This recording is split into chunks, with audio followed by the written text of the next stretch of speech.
Assalamualaikum warahmatullahi wabarakatuh. Alhamdulillah, alhamdulillahi rabbil alamin.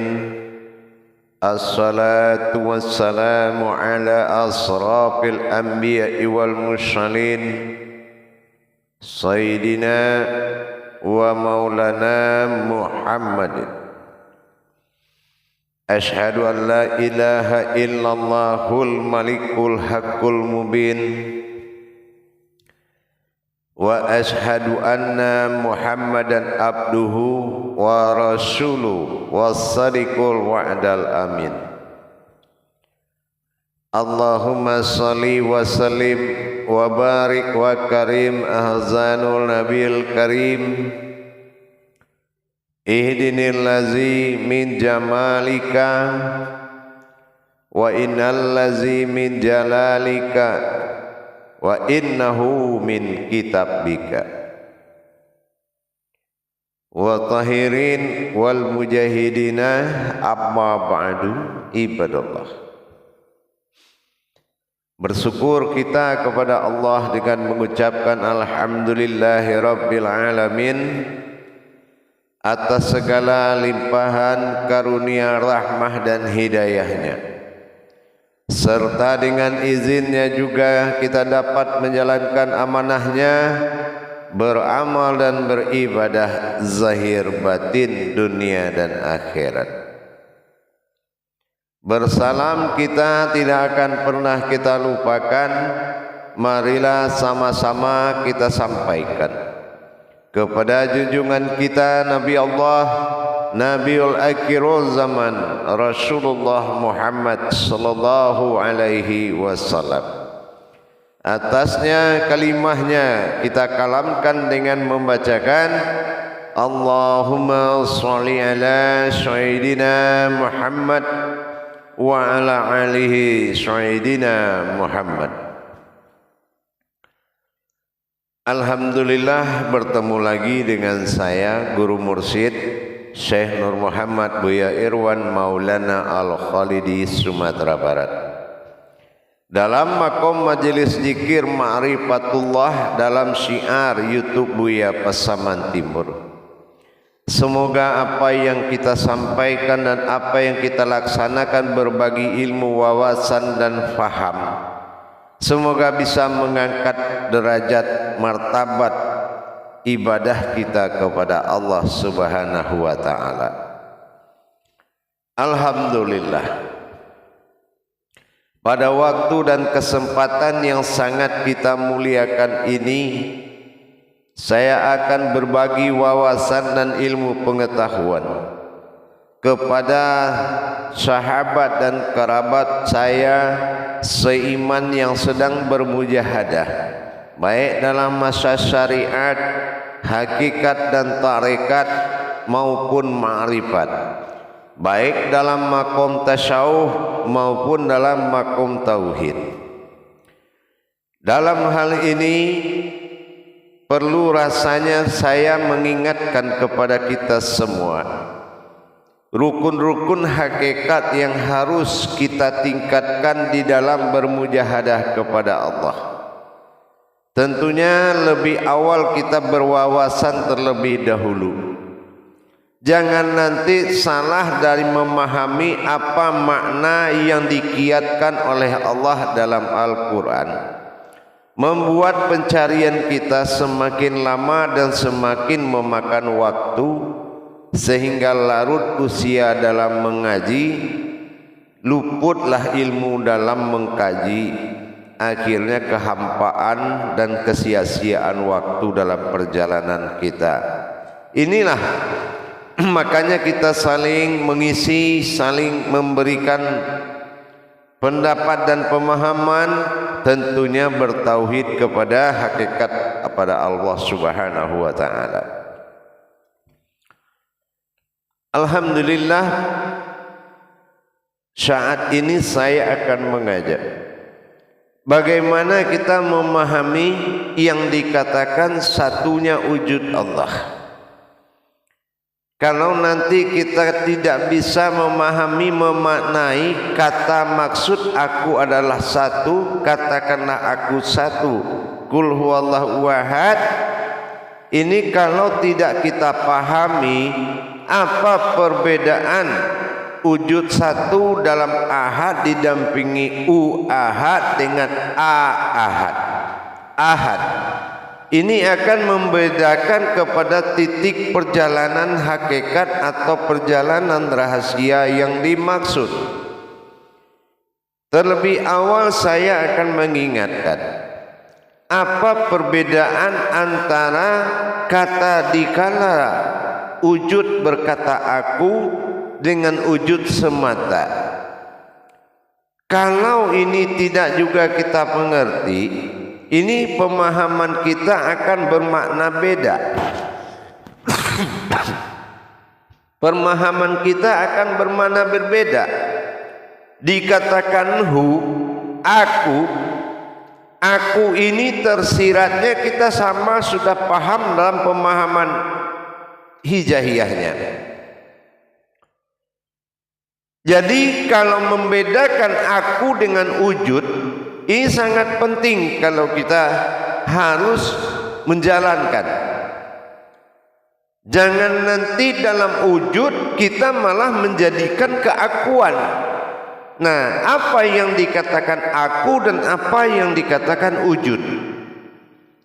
Kalau yang dikatakan aku, ini adalah kehambaan dirinya dalam bentuk kerahasiaan dan kekuatannya. Ha dan alif domah u. Ha aras alam, la awal katanya.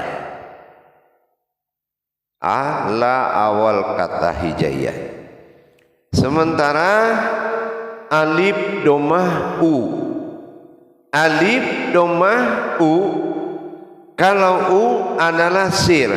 Kalau alif sudah naik domah u, berarti sudah menjadi rahasia. Berarti kekuatan ha dan rahasia u disebut hu, itulah aku. Tidak ada unsur pencarian kepada tingkat rahasia dan kekuatan. Kalau memang sudah sampai ke tingkat keakuannya, yaitu berdirinya sebuah rahasia di dalam sebuah kekuatan, ini hanya hati nurani kita yang bisa paham. Mata hati, rasa dan perasaan serta firasat itu yang bisa menatap kepada keakuannya tadi. Karena ini adalah masa aras atau kekuatan dan masa rahasia atau sir. Di dalam hal ini para jamaah, para hadirin, memahami keakuan Allah dengan wujud ada, ini adalah hakikat daripada aras atau kekuatan dan rahasia tadi. Kalau dia diwujudkan, ya, dia kalau diwujudkan ini akan bisa menjadi wujud apa saja. Tetapi kalau dia lihat kepada wujud ada, maka dikatakan rahasia dan kekuatan itu adalah ada, tidak boleh diasmakan lagi. Jadi kalau tadi disebut hu itu sudah banyak asma dan husna yang terkandung di dalamnya. Ha juga beraras, aras juga adalah wujud daripada batin. Ini panjang dan sangat banyak. Begitu juga alif. Kalau tidak dihilangkan oleh domah pada u, maka dia tidak jadi sir. Nah, kalau sekarang rahasia dan kekuatan yang dirahasiakan, maka ini akan lenyap menjadi ada. Tinggallah ada. Ada itu yang dikatakan wujud. Ini yang dikatakan sifat daripada domah u. Ini yang menjadi u. Nah, jadi kalau kita melihat wujud itu ada. Dimanapun akan terjadi wujud dan itu tetap wujud ada. Inilah yang dikatakan kalau wujud itu di lau mahfuzkan berupa titik, mau berapapun jumlah pada hakikat titik tetap aja ada judulnya, tetap juga itu wujudnya. Kalaupun dua dia maujud, wujudnya tetap aku. Kalaupun tiga dia maujud, wujudnya tetap aku. Karena ini adalah sebuah keputusan tentang satu. Disinilah jatuhnya leburnya kata satu menjadi wahid. Wahau dia, hi adalah hayat, sementara dal adalah perjalanan. Jadi wahid ini adalah satu wujud perjalanan dia sendiri. Suatu wujud perjalanan dia sendiri. Nah, ini tidak ada penggabungan kepada pemahaman hakikat. Tidak perlu lagi dibahas hakikatnya, karena ini adalah perjalanan wujudnya semata. Jadi di dalam dia memperjalankan wujudnya yang akan menjadi menemui suatu sifat yang dia buat sendiri dengan bertingkah dengan 7 tingkah, menetapkan terhadap 7 penetapan terhadap dirinya, khariri dirinya sendiri. Maka inilah yang akan menjadi sebuah maujud. Maujud inilah yang dikatakan af'al, gerak yang menjadi suatu kodrat af'al. Kita tahu sifat fa itu adalah rahasia atau batin Allah. Al adalah satu alam. Nah, ini alam batinnya Allah. Terjadinya wujud alam batin ini dari sifat yang dia tingkah yang dilakukan dalam 7 perjalanan al-ikhlas. Maka dia berupa tapi berasal dari tingkah. Ini yang dikatakan sifatin. Ya. Ini yang dikatakan ana fil sifatin. Saya juga yang bersifat pada sifatku sendiri. Kalaulah memang hasil dari bertingkah menjadikan sebuah wujud, berarti wujud itu disebut dengan rahasia. Kalau dia katakan sebuah wa khalaqtuka la'ajlika wa khalaqtu li'adli, aku jadikan engkau dan engkau jadikan aku, ini adalah kalamnya terhadap rahasianya sendiri. Ibarat kita berdiri di tengah-tengah panasnya terik matahari, menimbulkan bayang-bayangan diri kita. Nah, sekarang siapa yang menciptakan bayang-bayangan itu? Tidak ada, karena kita adalah makanya dia ada. Karena ada sebuah wujud yang berdiri, maka timbullah sebuah maujud. Apapun yang dilakukan oleh wujud yang berdiri, maka bayang-bayang maujud ini akan bertingkah seperti wujud yang bertingkah. Ini yang dikatakan kodrat sifat. Jadi kodrat sifat, tidak ada penciptaan terhadap kodrat sifat, melainkan adanya aku maka adalah engkau. Setelah dia menentukan untuk bersifat pada bayang-bayang tadi, karena tidak ada satupun yang boleh ada di sampingnya. Tapi setelah wujud zat ini mendapatkan bayang-bayangan dari dirinya sendiri, maka dia pasangkanlah sifat dia di situ. Barulah ada kodrat iradat ilmu sama basar kalam hayat. Ini yang sifat, itu yang dikatakan kodrat sifatku sendiri. Nah ini yang dikatakan adalah kehambaan dirinya sendiri. Itu bedanya wujud dan maujud dari kata aku. Dari hasil kata aku ada wujud tak berasma, ada maujud tempat dia bersifat. Sifat inilah wasifatin wasirhu, dan sifat itu adalah rahasiaku, berasal dari rahasiaku juga, rahasiaku sendiri. Ini yang dikatakan tajalli tunggal. Bagaimana kita mengimani terhadap tajalli tunggal tadi?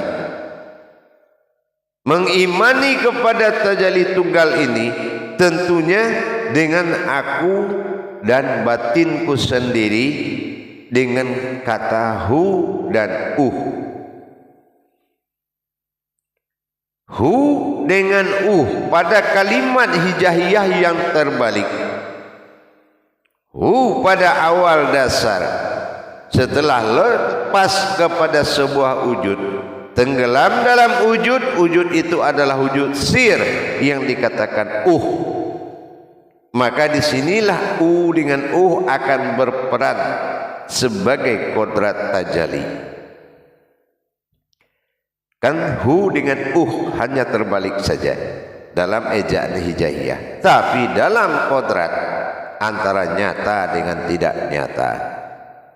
Inilah dikatakan hu aku lenyap dalam disebut dengan Nah ini adalah mencapai ketunggalannya. Inilah yang ada di dalam itu nanti, di dalam wujud itu. Ini yang dikatakan ada titik di dalam sebuah wujud. Nah gitu. Jadi ini yang akan menjadi dari hu, dan Nah gitu. Jadi ini akan menjadi 3 rangkaian, hu, dan Nah hu, dihimpun menjadi Nah, makanya itulah asal dari tadi, 3 kodrat bergabung menjadi ini yang dikatakan batin Allah, bi'ilah. Wujud namanya, bi'ilah. Itu yang dikatakan wujud. Nah, dari wujud bi'ilah tadi, disinilah dinyatakan lenyapnya sebuah alif di dalam domah, atau dikatakan lenyapnya di dalam sukunnya sendiri. Maka dari itu para hadirin dan jamaah, bedanya aku dan keakuanku, disinilah. Kalau aku sudah lenyap dalam kodrat wujudku sendiri, nah setelah dia bertajalli, maka terjadilah sebuah kodrat rahasia. Karena dari tadi dia lenyapkan dirinya aja menjadi kodrat rahasia yang tidak ada asmanya satupun, maka dia memunculkan tingkah. 7 tingkah dari perjalanan al-ikhlas itu adalah kitabul wa'di, kitab yang ditetapkan kepada dirinya sendiri. Perjalanan yang tunggal yang dia lakukan ini adalah perjalanan tunggal dari karena kitabul wa'dinya sendiri. Inilah yang akan maujud pada ahad yang akan muncul pada makom ke-7 dari 7 makom al-ikhlas. Pemahaman ini harus benar-benar dijiwai di dalam pelaksanaan. Kenapa? Karena ini tajalli. Betul-betul kita jiwai dari hati nurani. betul-betul yang kita melihat perjalanan terhadap wujud itu sendiri. Bagaimana dari ada menjadi tiada dan kembali menjadi ada dalam makom ada dan tiada. Bagaimana nanti ke depannya seperti apa perbedaan antara keakuan yang luput dalam wujud dan wujud rahasia akan mewujud kepada rahasianya sendiri dengan bertingkahnya. Dari 6 tingkah terbentuklah ahad.